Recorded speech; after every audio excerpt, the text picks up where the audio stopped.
بسم اللہ الرحمن الرحیم۔ آپ سن رہے ہیں ہارر گیلیکسی سینٹر۔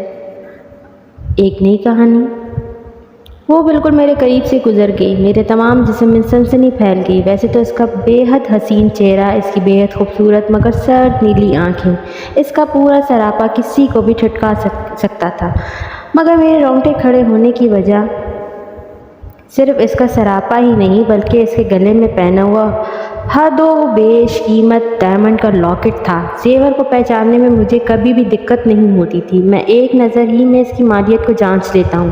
کوئی بڑے سے بڑا جوہری بھی اس معاملے میں میرا مقابلہ نہیں کر سکتا، اور وہ تو لگتا تھا پوری زیورات کی دکان کی مالک ہے۔ جب بھی رکتی کوئی نہ کوئی شاہکار ہی پہنے ہوئے ہوتی، مگر وہ کون؟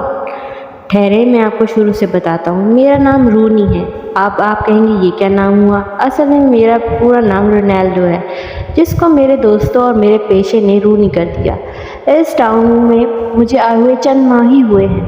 یہاں آنے کی وجہ، جی ہاں، میرا پیشہ، میرا روزگار۔ وہ کیا ہے؟ چلے آگے چلے۔ ہاں، میں ذکر کر رہا تھا اس خاموش مزاج حسینہ کا جس کو لوگ مسز پارکر کہتے تھے۔ وہ ایک انتہائی خوبصورت مگر بے حد اولڈ فیشن عورت ہے۔ اس کے شوہر کو مرے ہوئے عرصہ ہو گیا ہے، شاید اس لیے وہ بالکل خاموش ہو گئی ہے۔ وہ مجھے اکثر ٹاؤن میں گروسری شاپ سے نکلتے ہوئے دکھتی، کبھی کبھی اس کے ساتھ اس کی کم عمر بیٹی بھی ہوتی تھی۔ دونوں ماں بیٹیاں بلا کی حسین اور بلا کی بد لباس تھیں، انتہائی بے رنگ، لمبے پرانے فیشن کے گاؤن میں اپنے آپ کو ڈھانپے، کبھی کبھی شاید موڈ بدلنے کو ایک ہیٹ بھی پہن لیتی تھی، مگر زیورات، اوف، یہ دیکھ کرنے کے لیے میرے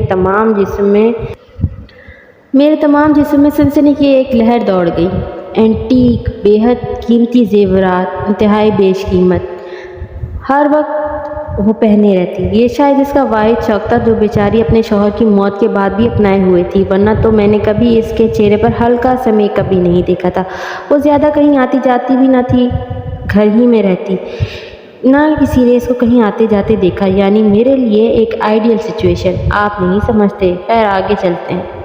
ہاں، تو میں بتا رہا تھا، اس ٹاؤن میں مجھے آئے ہوئے چند ماہ ہی ہوئے تھے۔ میں تلاشی روزگار میں آیا ہوں، ایک امید بندی ہے مسز پارکر کی صورت میں، اور بس موقع کا انتظار ہے۔ میں کیا کرتا ہوں، چلے بتا ہی دیتا ہوں۔ آپ مجھے چور، ڈاکو، لٹیرا، اور ہاں، اگر ضرورت پڑ جائے تو قاتل بھی کہہ سکتے ہیں۔ ویسے خون خرابہ مجھے پسند نہیں، لیکن اگر ضرورت پڑ جائے تو میں ایک بھیڑیا ثابت ہو جاتا ہوں۔ آج کئی ماہ کے انتظار کے بعد ایک آئیڈیل سچویشن میرے حساب سے پیدا ہو گئی تھی۔ سخت سردی اور پھر صبح سے ہونے والی بارش، تمام ٹاؤن کے لوگ شام سے اپنے اپنے گھروں میں بند تھے، گلیوں میں تاریکی اور خاموشی تھی۔ میں نے اپنی رین جیکٹ نکالی، اس کے اندر ریوالور کو محسوس کیا، اپنے چہرے کو مفلر سے لپیٹا اور آہستہ آہستہ گھر سے باہر نکل آیا۔ میری توقع کے عین مطابق راستہ بالکل سنسان تھا۔ مسز پارکر کے بیش قیمت زیورات، اوف، میرے منہ میں پانی بھر آیا۔ کم از کم 1 سال تو میں ٹھاٹھ سے زندگی گزار سکتا تھا۔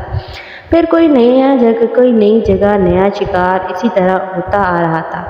نئے مسز پارکر کے عالیشان مگر بے حد پرانے طرز کے بنگلے کے دروازے پر دستک دی۔ تیز بارش سے شاید ڈور بیل خراب ہو گئی تھی۔ میری توقع کے خلاف اس نے فوراً دروازہ کھول دیا۔ وہ دراصل، میں نے کھنکار کر کہا، میرا فون بارش میں ڈیڈ ہو گیا ہے، مجھے ایک ارجنٹ فون کال کرنی ہے، کیا میں آپ کا فون استعمال کر سکتا ہوں؟ وہ چند لمحے مجھے اپنی سرد آنکھوں سے گھورتی رہی، پھر جیسے کسی فیصلے پر پہنچ گئی۔ ٹھیک ہے، اندر آ جاؤ۔ میں نے ایک بار پھر اپنی جیکٹ میں رکھے ریوالور کو ٹچ کیا۔ سیدھے چلے آؤ، کوریڈور کے اینڈ میں فون موجود ہے۔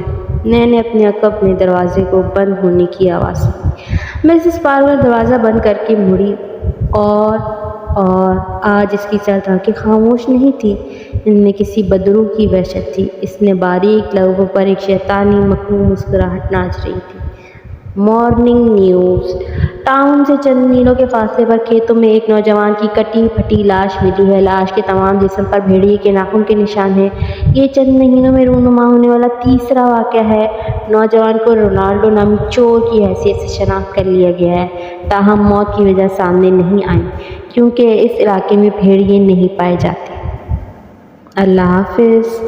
اگر آپ کو کہانی اچھی لگے تو kindly subscribe the channel and touch the bell icon. جزاک اللہ خیر۔ اللہ حافظ۔